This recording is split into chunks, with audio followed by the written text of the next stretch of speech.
Entonces nuestro hígado tiene que proteger de que ese hierro esté a salvo. Y cuando el organismo necesita y no hubiera hierro, entonces suelta hierro para que se pueda ser usado para hemoglobina, ¿no? Para las necesidades del cuerpo. ¿Está entendido? Ahora, esta ferritina, les he dicho ayer, ¿cuánto ayer era? Ayer. La ferritina puede ser,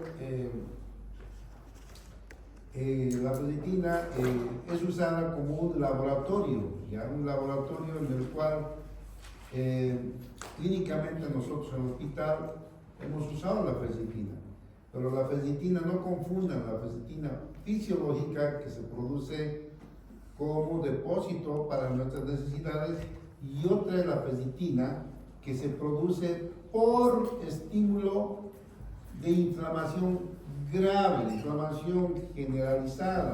Se llama síndrome de respuesta inflamatoria sistémica. Atiendan por favor. Es la última vez que voy a mencionar, pero esto tiene que diferenciar, porque después están apareciendo ustedes como internos y nos dan cuenta. Fíjense, tenemos ese mismo redondo aquí y ahí tenemos moléculas de ferritina, ¿ya?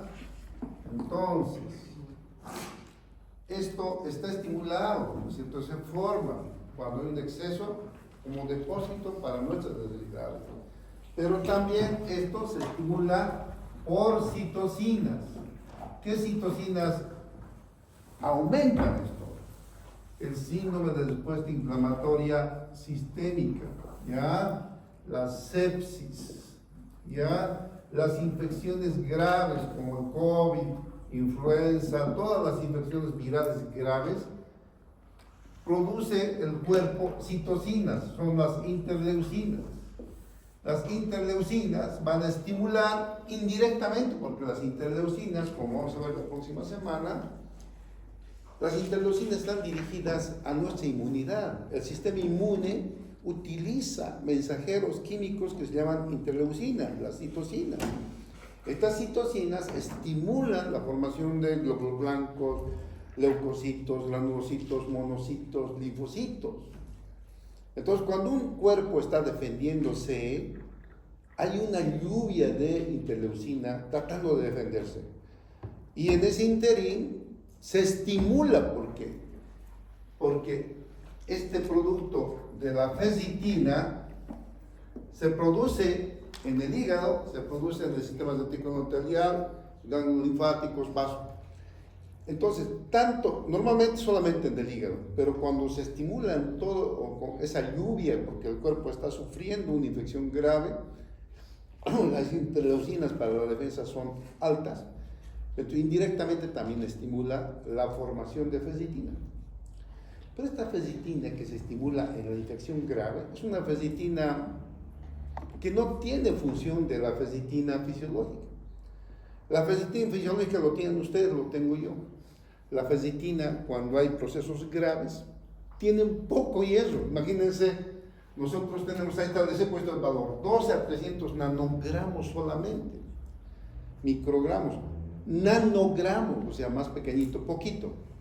Sin embargo, escúcheme bien, cuando esos niveles suben, 500 ya está inflamándose, 1000 muy inflamándose, ¿no? Demasiado. 2000, 3000, 5000, ese paciente está muerto ya, o sea, va a morir. ¿Para qué usamos la ferritina nosotros? Usamos como un pronóstico para saber si ese paciente está en riesgo de muerte, ¿me entienden, no? Decimos, este paciente está grave, está intubado, está en terapia, entonces le pedimos ferritina para saber si va a aguantar, va a poder pedirle ferritina, cómo está el paciente. Como les he dicho a ustedes, yo he pasado COVID y a mí me han pedido ferritina, Dimrodé, me han pedido y se han alegrado porque de mí estaba en 500, 600, estaba bonito. Pero cuando se eleva 1000 para arriba, es pues hiperferritininemia se llama. Y esa ferritina ya no es como la ferritina que nosotros formamos en el hígado para el depósito, para nuestro uso. No, es una ferritina que se produce por aumento de las interleucinas Y eso produce fesitinas prácticamente fofas, ¿me entienden? Poco hierro tienen, porque no alcanza pues tanta fesitina, entonces son poco hierro, pero eso nos muestra a nosotros cuán grave está ese paciente. Nosotros vemos eso de, este paciente está listo, y hay que hablar con los familiares, ¿no? O hay que decir, no, todavía este paciente da, podemos salvarlo todavía, ¿me entienden? Entonces, está entendido esta parte de la diferencia que hay entre una fesitina funcional fisiológica y una fesitina producto de una inflamación grave, ¿ya? Y ahí le he puesto un resumencito, ¿no? Es un reactante de la fase aguda de la fesitina en infecciones graves, hiperfesitinemia se llama, y eso es un producto ominoso cuando un paciente tiene ese tipo de fesitina por una infección grave. Listo, habiendo dicho esto y esto es repetido, vamos a ir a este otro.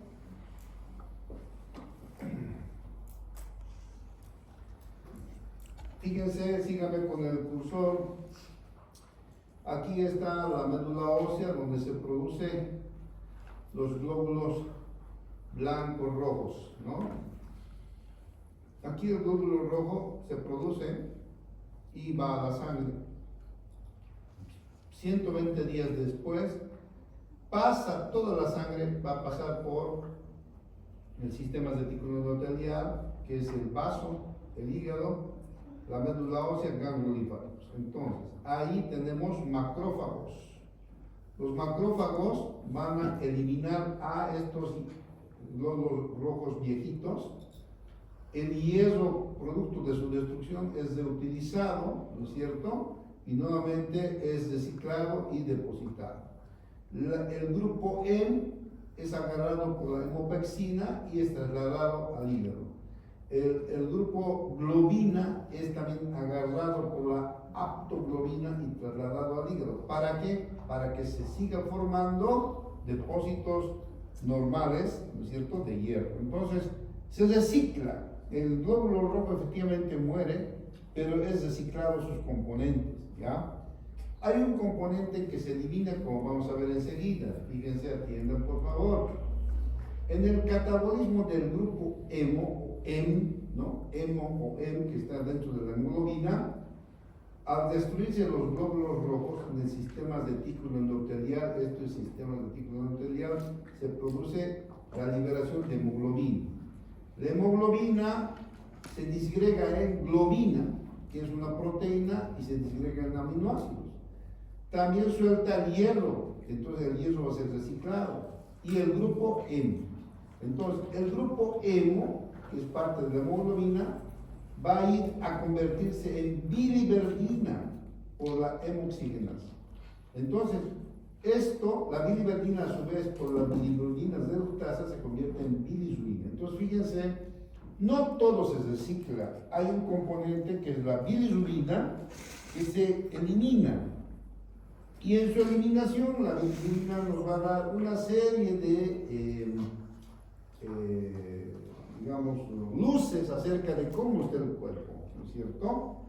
Lo mismo que les he hablado está aquí, el sistema reticuloendotelial, SNR, el sistema reticuloendotelial, vamos a avanzar la próxima semana, es el vaso, el hígado, ¿no? Los ganglios linfáticos. Ahí, fíjense, la hemoglobina suelta su grupo M, el M se convierte en biliverdina por la hemoxigenasa y luego por la bilirubina reductasa en bilisubina indirecta. Aquí solamente dice bilisubina, pero esa bilisubina es indirecta. ¿Qué quiere decir?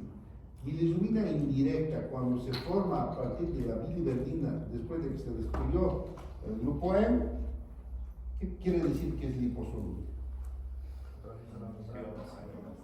Puede pasar las membranas celulares, ¿me entienden? Entonces, inmediatamente el cuerpo ya sabe, Dios nos ha construido, entonces, ¿qué creen que ha hecho? La proteína, la albúmina. La albúmina lo agarra, lo sujeta y no permite que se entre a ningún lugar, sino que lo lleva por la sangre, bien agarradito, como un preso lo lleva a la bilisubina indirecta, que podría meterse, por su solubilidad, se podría meter en cualquier célula, perjudicando su función. Pero la albúmina lo sujeta y lo lleva ¿a dónde? Al hepatocito. Allá el hepatocito lo va a conjugar. ¿Qué quiere decir? Lo convierte en una bilirrubina hidrosoluble. ¿Qué quiere decir hidrosoluble? No va a pasar la membrana. Que puede ya ser diluida en agua. Aquí es una bilirrubina inocua. Aquí esta bilirrubina, porque es liposoluble, puede entrarse donde sea, es un riesgo. Por eso la albúmina tiene que agarrarlo y lo lleva hasta el hepatocito. En el hepatocito lo suelta, lo convierte esa bilirrubina indirecta, que es liposoluble, en bilirrubina directa, que es hidrosoluble. Entonces, fíjense, esta bilirrubina directa, ¿qué va a pasar? Se convierte en bilis. Bueno, no se convierte, sino que es eliminada por la bilis, la bilirrubina. Y por la bilis, ¿dónde va? Al intestino, al duodeno, y se va a las heces una parte y otra parte se va a la orina. Y como la bilirrubina, producto del glóbulo rojo, era rojito, tiene un color medio verduzco, porque ese es su color, y cuando entra en el intestino, da el color característico de las heces, y en la orina da el color amarillento que nosotros tenemos. Entonces, eso es el catabolismo del heno. Ahora aquí fíjense esto, ¿qué es? Un bebito. ¿Ya? ¿Por qué? Porque es bien frecuente que cuando una persona se casa con otra que tiene otro tipo de sangre, un ORH positivo con un ORH negativo, fíjate bien, Raúl, te está diciendo que puede tener otro tipo de sangre, ¿no? Porque siempre hay que, ustedes cuando se casen, no sean locos, le amo, no.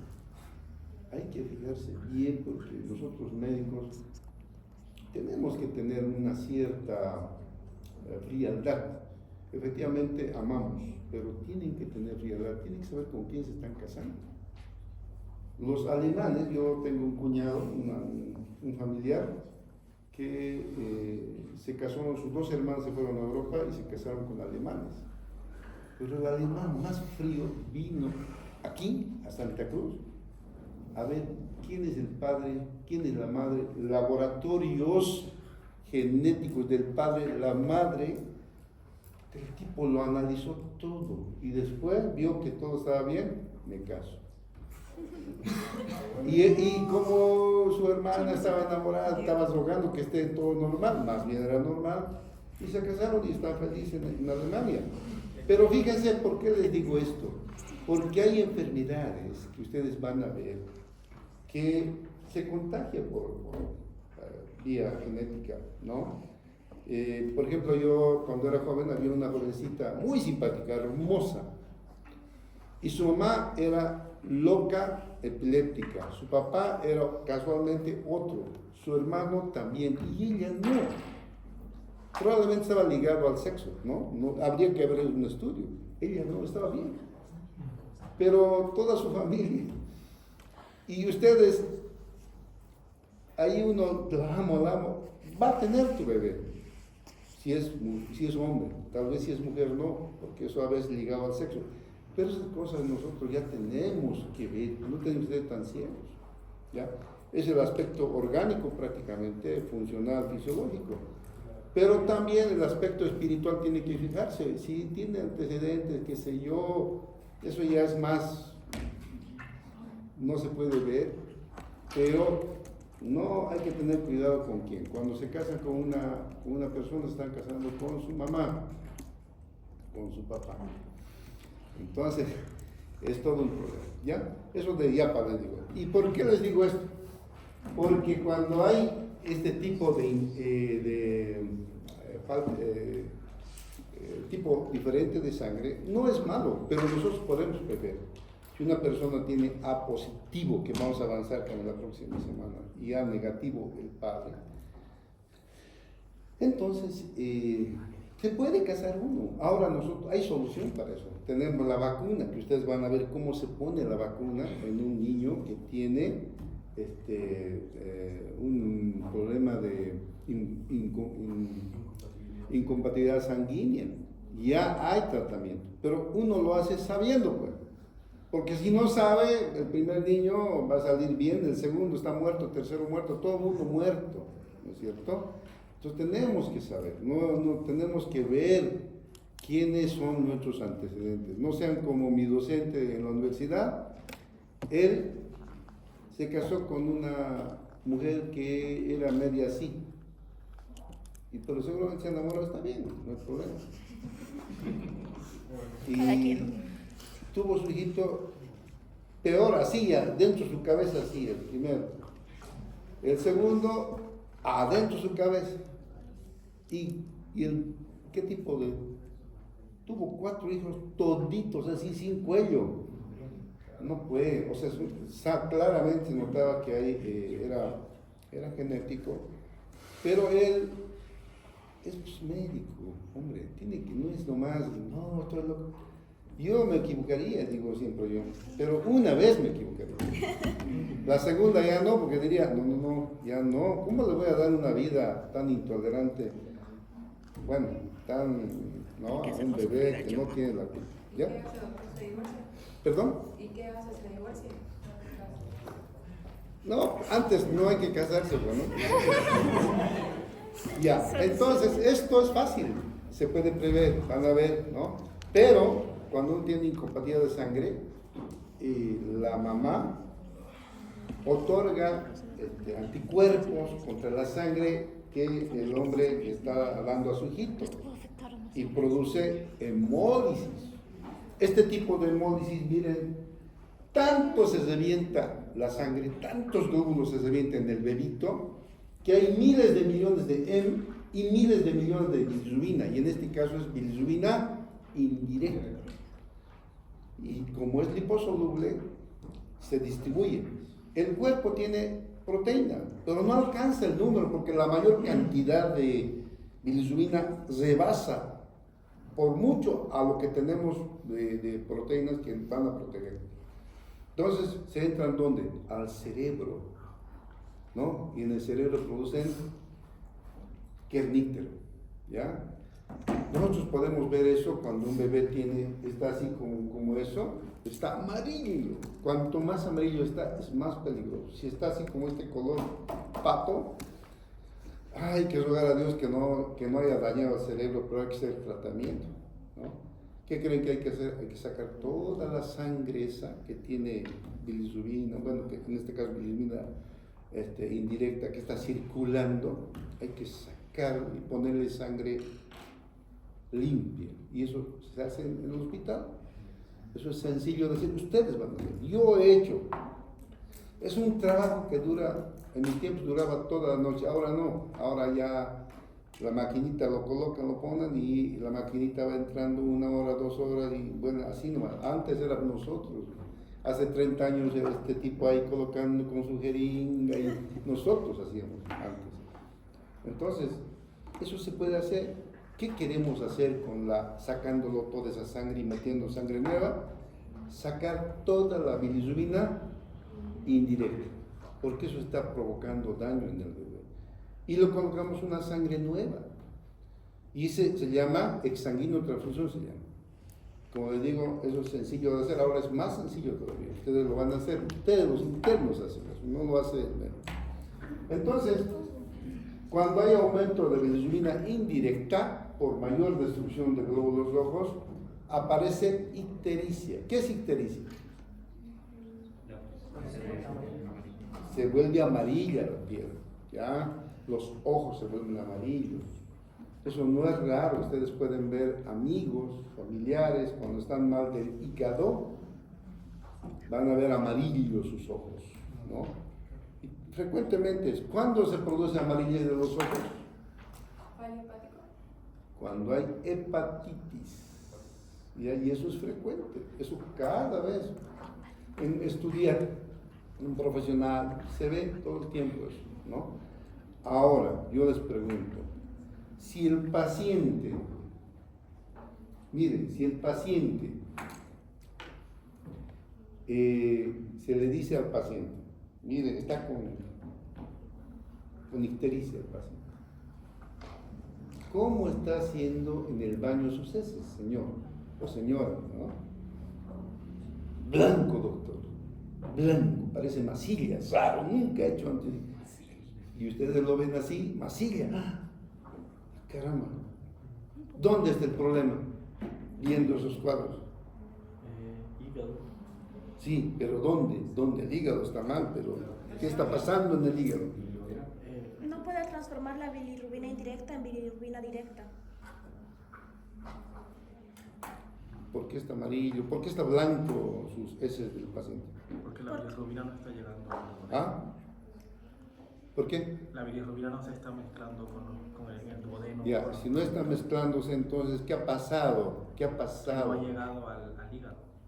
No ha llegado, no ha llegado al intestino. Claro. No ha llegado al intestino, ha llegado al hígado. Y está con hepatitis, o está amarillo el paciente. ¿No? Cuando está amarillo el paciente son dos cosas que pueden ser.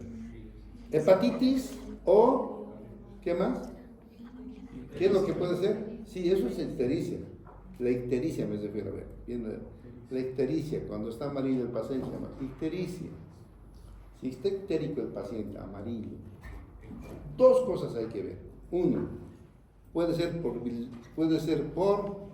que el hígado, como dice ella, ¿qué estaría pasando si está mal el hígado?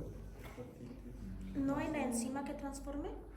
Está mal el hígado, hepatitis. ¿Y la segunda cuál sería? ¿Ah? No, Sí, pero la ¿por qué no saldría al intestino? La vesícula no lo está mandando a los intestinos, ¿no? La vesícula lo está mandando. ¿Alguien más?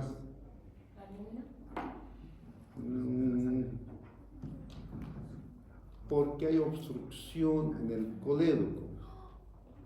Cuando se obstruye el colédoco ya no pasa la bilis, ¿no ve?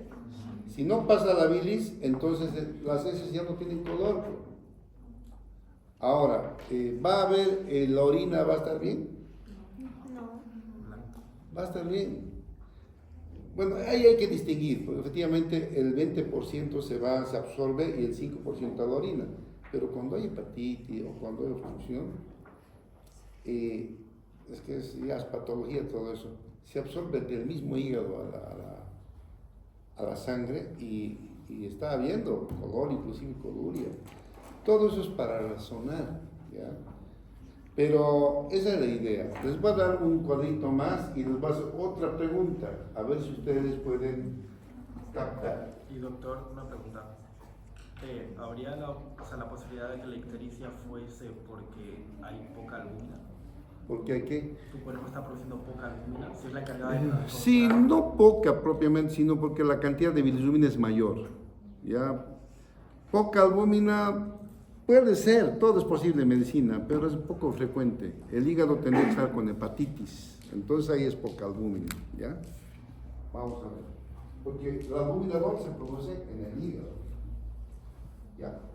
Este cuadrito les va a aclarar todo, y el que no sabe esto, realmente ya no sé qué voy a hacer. Fíjense, aquí está los hematíes envejecidos, sistema mononuclear fagocítico es el sistema retículo endotelial. Ahí mueren los hematíes y liberan hemo. La hemo se convierte en biliverdina y la biliverdina, mediante esta enzima, se convierte en bilirrubina. No conjugada, o sea, es dañina esta bilirrubina. Puede meterse donde sea. Va por la sangre, ¿dónde? Al hígado. En el hígado, por la glucuronidina transferasa, se convierte en bilirrubina conjugada.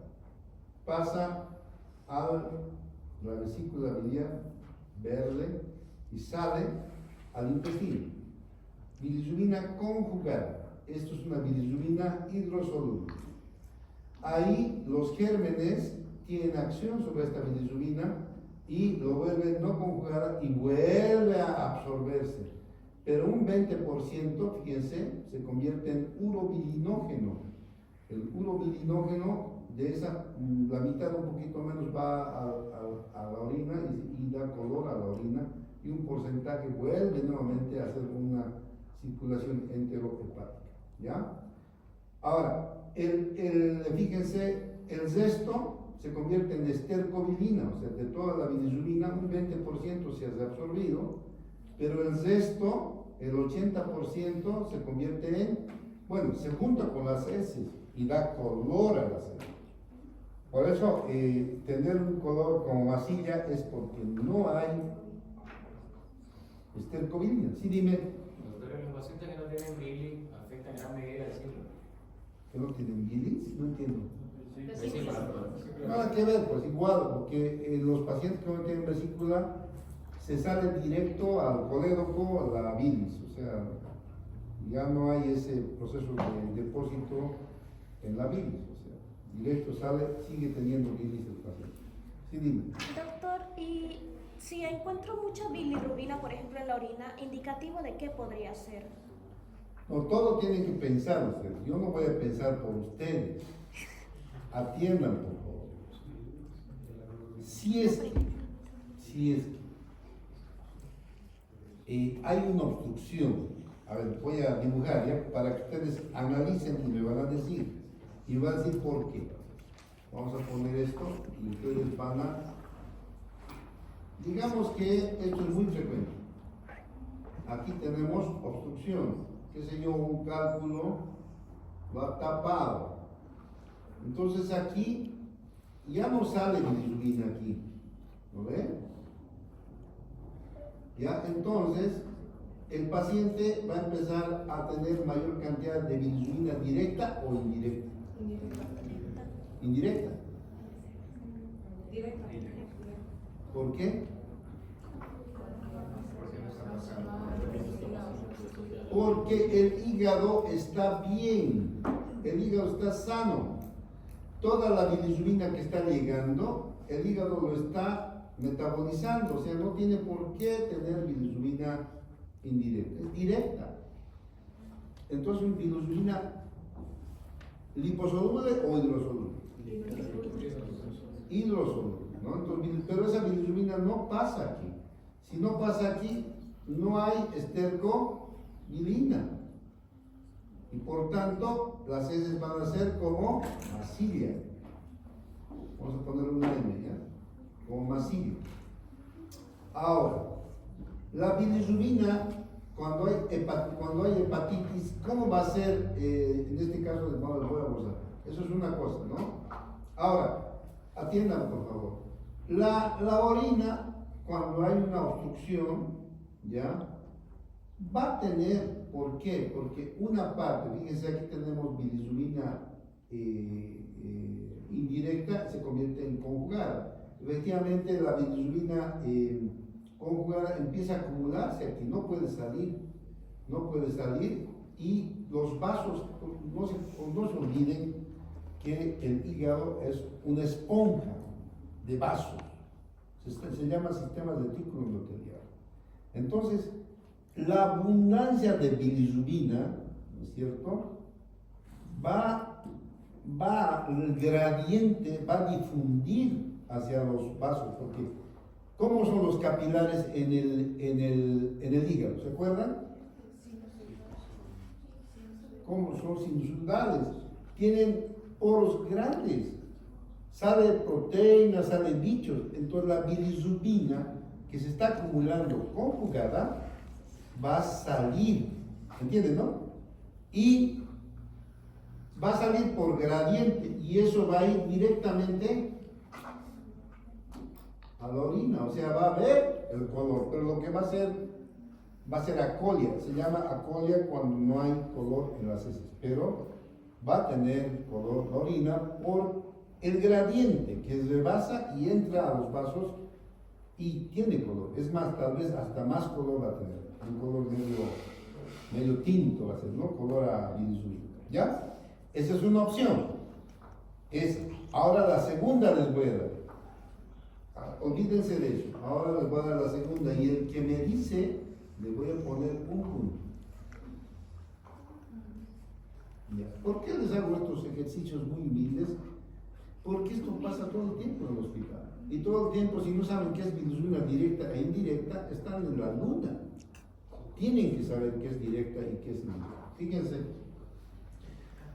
¿Qué pasaría? Y eso es una cosa que también cada vez pasa y confunde realmente, porque fíjense, aquí está saliendo normal la bilirrubina, no hay obstrucción, se le hace una ecografía, la vesícula biliar está chalinga, está saliendo normal la bilis, no pasa nada, y sin embargo, el paciente tiene ictericia, está amarillo, ictericia tiene el paciente.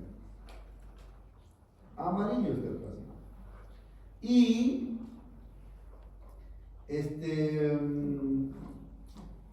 ¿cómo va a estar sus heces? ¿Cómo va a estar? ¿Por qué tiene ictericia el paciente? ¿Y qué tipo de ictericia va a ser? O sea, bilirrubina directa o indirecta. Indirecta. El hígado no está funcionando, entonces no la puede conjugar a directa.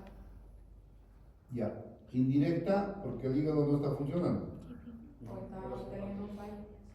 Supongamos que tiene hepatitis. ¿Va a ser directa o indirecta? Indirecta, ¿ya? Indirecta. Pero van a aprender cuando estén en el hospital que esa bilirrubina indirecta al principio no es tan así, porque el hígado cuando tiene hepatitis no se enferma todo el hígado, se enferma por partes, poco a poco. Entonces, una parte del hígado está funcionando, entonces hace confundir. Porque dice, pero debería tener indirecta, si no hay. Pero es que el hígado no se inflama todo el hígado de un saque, no. La inflamación es gradual, por tanto el cambio de bilirrubinas también es gradual.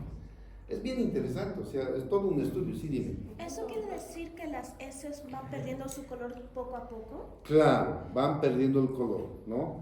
Van a empezar a perder el color poco a poco, va a haber ictericia. Entonces, ¿qué pasa? Una vez que pierde el color, ¿uno qué piensa? Que hay obstrucción, ¿no ven? ¿Y qué hace el cirujano? Dice, hay obstrucción, y peor si por ahí al calculito se ve, es obstrucción. Abre y sucede que no ha habido obstrucción. Ah, ¿qué es? Cáncer de hígado. Y eso ha pasado varias veces. Y es bien triste porque la paciente entra, ay, tengo un cálculo que me van a sacar, van a hacer la cirugía. Sale y el médico calladito. ¿Qué tiene? Su papá quiero ver, hablar, o su marido, ¿no? No quieren hablar al paciente porque es cáncer. ¿Qué ha pasado entonces? A ver, ahora explíqueme eso. Explíqueme por esto y le aumento un poco. Yo sé que ya están orientándose, pero o póngalo bien en orden, por esto es ictericia, por esto había colia y se pensaba que tenía obstrucción, pero había sido cáncer de hígado. Les doy 3 minutos y contamos. Háganse su dibujito.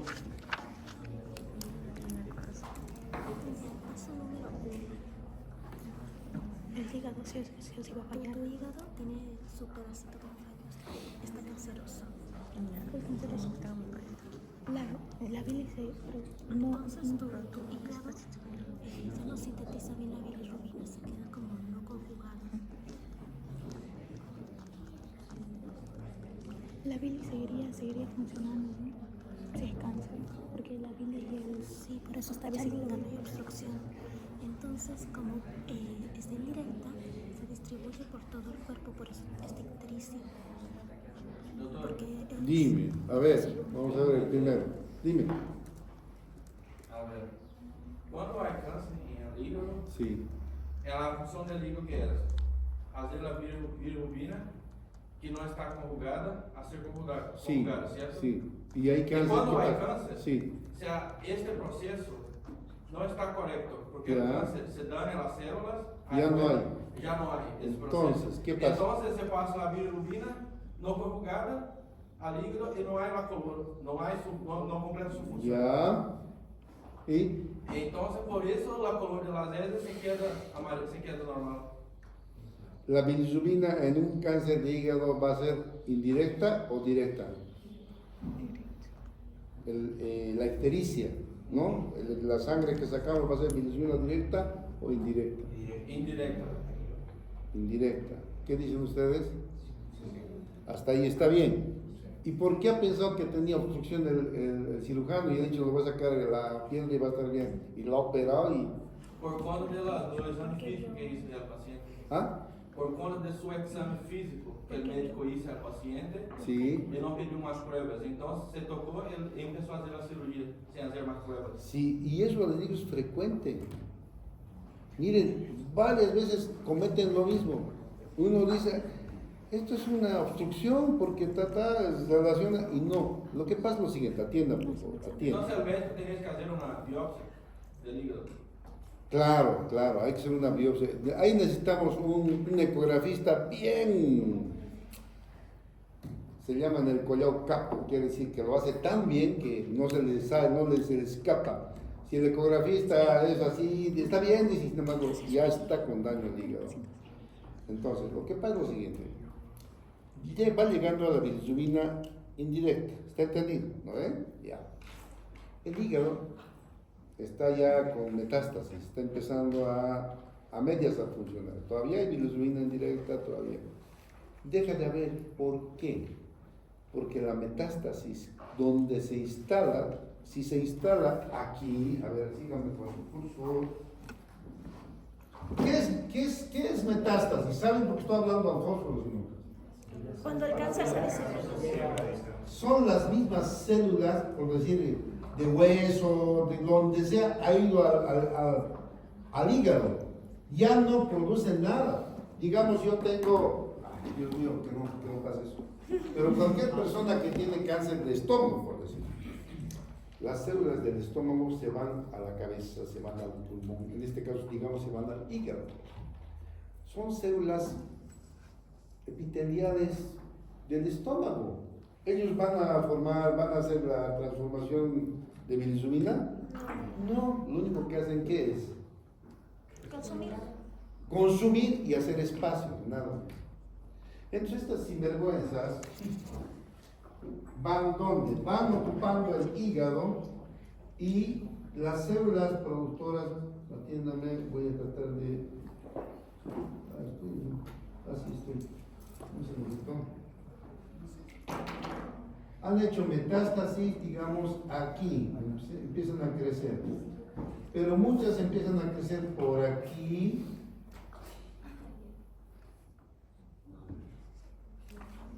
Por aquí empiezan a crecer. ¿Y qué creen que pasa? Se obstruye el conducto. Ya no hay.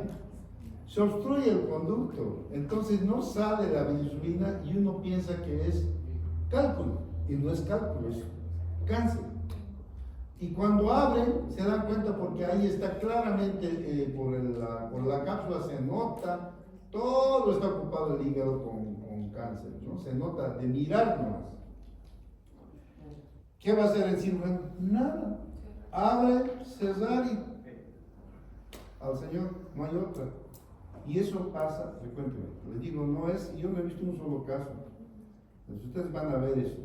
No se confundan, por eso toda paciente que lamentablemente el cáncer es hasta jóvenes, antes era como anciano, ahora no, ya saben, toda mujer que tenga 45 para arriba, que no tiene la protección de estrógenos y progesterona, y hay que tener cuidado. O los hombres también arriba de 40, 45 ya tienen la próstata, ¿no? Entonces hay que pensar, el médico tiene que ser siempre mal pensado. Ayer les he dicho, ¿no? Mal pensado. Este individuo, una pena el caído del mediquito yo. La paciente me aseguraba que no tiene marido, no tiene enamorado y le duele. Y yo, tumor, dice que, me acuerdo, tumor, diagnóstico tumor. Era bebé lo que estaban haciendo. Y yo todavía dije, pucha, es un tumor, hay que ver al patólogo, estaba mandando interconsul. El papá fue con la joven que aseguraba y juraba que jamás. Al patólogo hicieron y no, le dijeron, no señor, esto es un bebé que está naciendo, nada, ningún tumor aquí. Y el padre vino con todo a mí, pero ¿cómo si usted lo ha visto no va a saber? Entonces miren cómo ha sido el choque, ¿no? Tiene que ser todos como ese individuo, así. Ese ha ido, ha vuelto a ir y ya conoce el camino. Entonces, por favor, sean mal pensados. Cuando todo niñito que está sufriendo, hay que pensar en una violación. Toda niña que le aparezca un retraso, hay que pensar en una violación, basta que le venga su regla. Uno tiene que ser mal pensado y van a encontrar muchas cosas que a veces uno ni piensa. Pensamos que la gente es buena, no.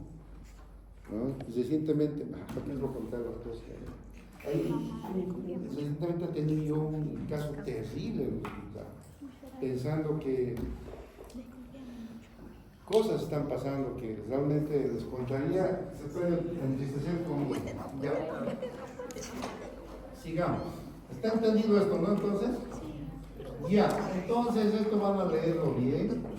Vamos a entrar a leucocitos rápidamente, unos 10 minutos de que me falta. Vamos a avanzar a leucocitos. ¿Qué son los leucocitos?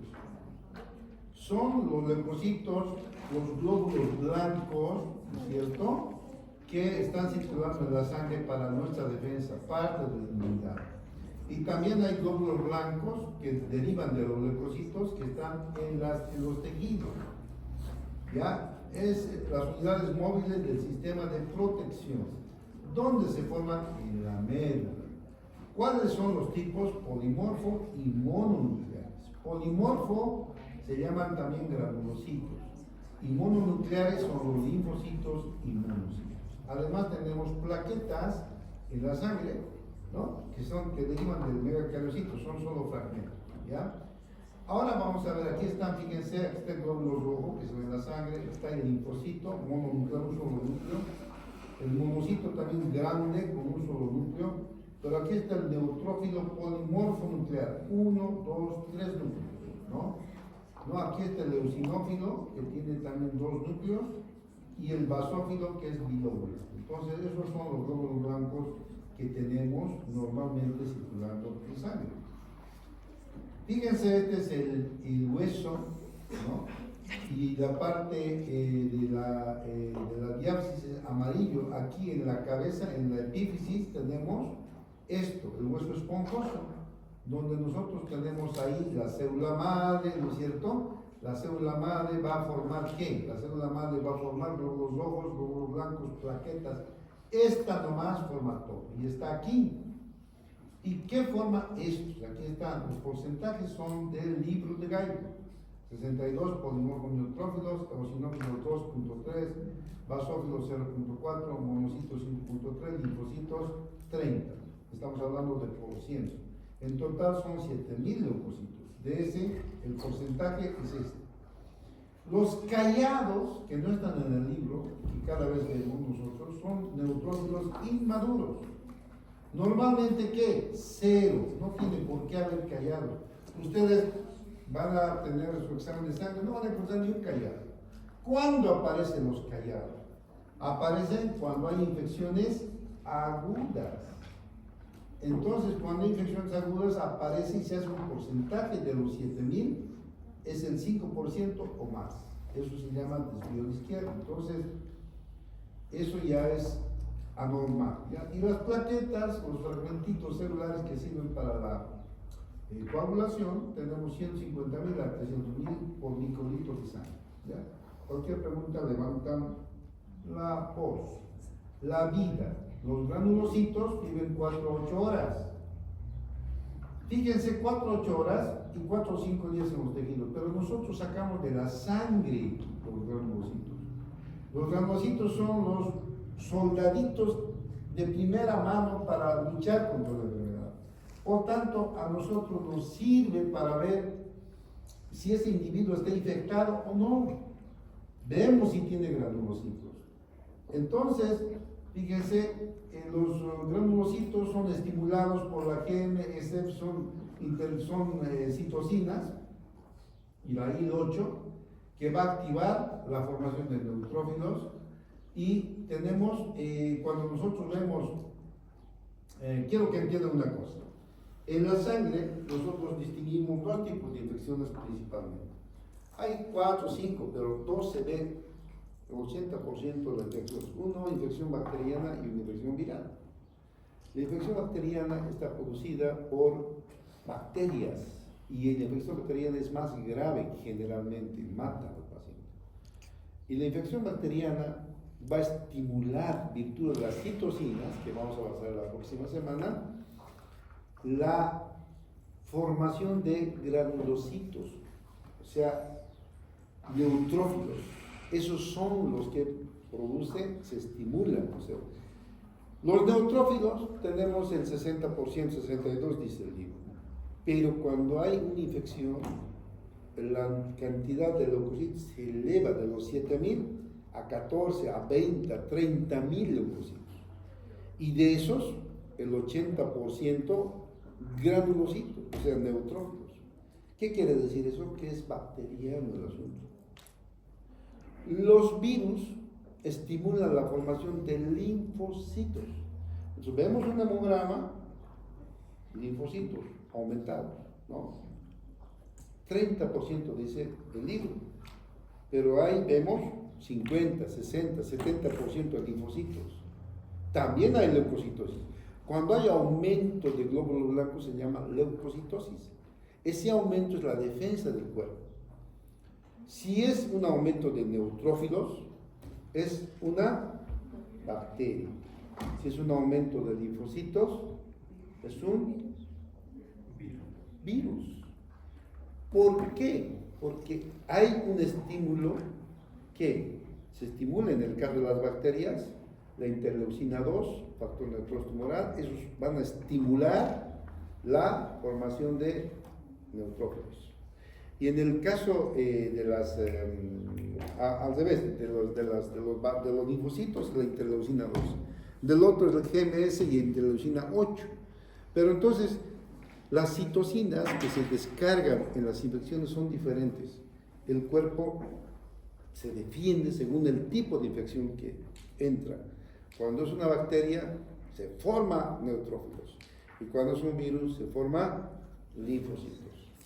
Y nosotros solamente viendo el examen de sangre, podemos decir, esto es una infección bacteriana. Esto es una infección viral. Los bichos, los parásitos, vamos a poner atrás para que vean la comparación. Fíjense los parásitos. ¿Cuándo? Polimorfo 62, 7000. Vamos a poner en pluma.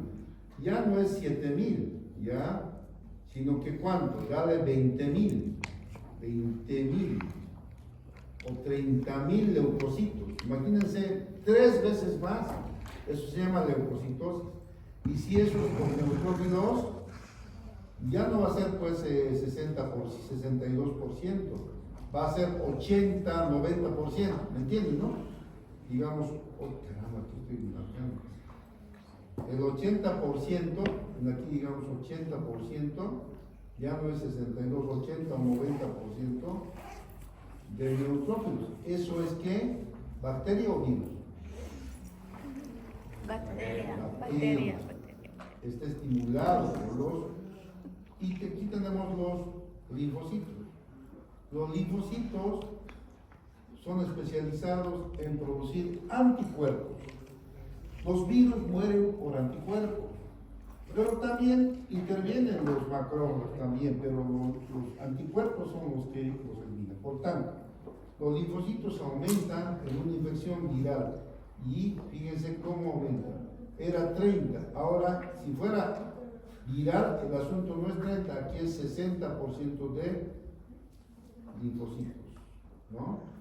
Entonces, en una leucocitosis, un aumento de glóbulos blancos, el predominio de uno u otro nos va a decir qué tipo de infección es. Nosotros tenemos eosinófilos para distinguir dos cosas. El eosinófilo aumenta en caso de una parasitosis o en alergias. Entonces, los eosinófilos también tienen su interleucina que estimula para su formación. El microbio, el parásito, les he dicho, ¿cuál es el sentido oriental? Les he hablado, ¿no? ¿Cuál es el sentido oriental? Trichuris, trichuria. Ascaris, trichuris, necator, ¿ya? Va a estimular siempre que tenga contacto con el medio interno, con la sangre. Meta su nariz a la sangre, produce una eosinofilia brutal. Si hacemos ahorita un copro de todos ustedes, de ninguno va a haber eosinofilia. Cuando digo un hemograma, de ninguno va a haber eosinofilia. Porque están bien. Pero toditos tienen trichuris, toditos tienen ascaris. Están ahí conviviendo, felices. Pero no hay eosinofilia. ¿Por qué no hay eosinofilia? ¿Por qué no hay? Porque no entraron en sangre. Porque no entraron en contacto, ni siquiera es necesario que entren, claro que pueden entrar, pero en contacto, meten su nariz a la sangre, inmediatamente se dispara la eosinofilia. En el intestino, cuando estos bichos se conectan con las células M, ¿qué son las células M?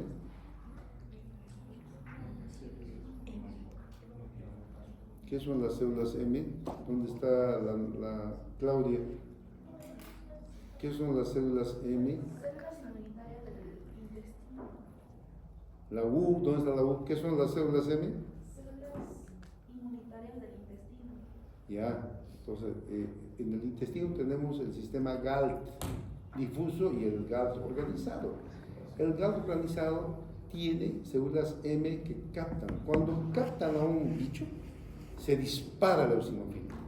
Toda vez que ustedes vean, ahí dice eosinófilos, ¿cuántos? Miren. Eosinófilos, ¿cuánto hay? 2.3.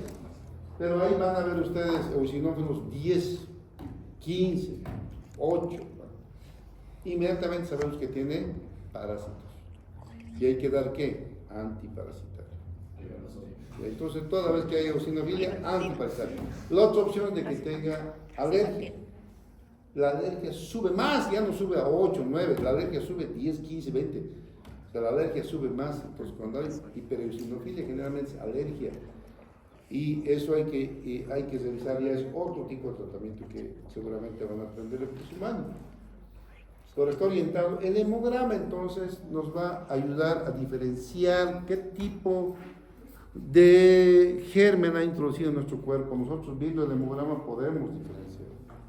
Si nosotros sabemos los valores del hemograma y qué estimula a qué, vamos a aclarar. Ustedes van a ser mediquitos en miniatura saliendo del segundo año. ¿Ya? ¿Alguna pregunta hasta aquí? Esta parte es teoría. Esta semana, y pues, lamentablemente este mismo otra vuelta nos están perjudicando. Sí, dime. ¿Cómo?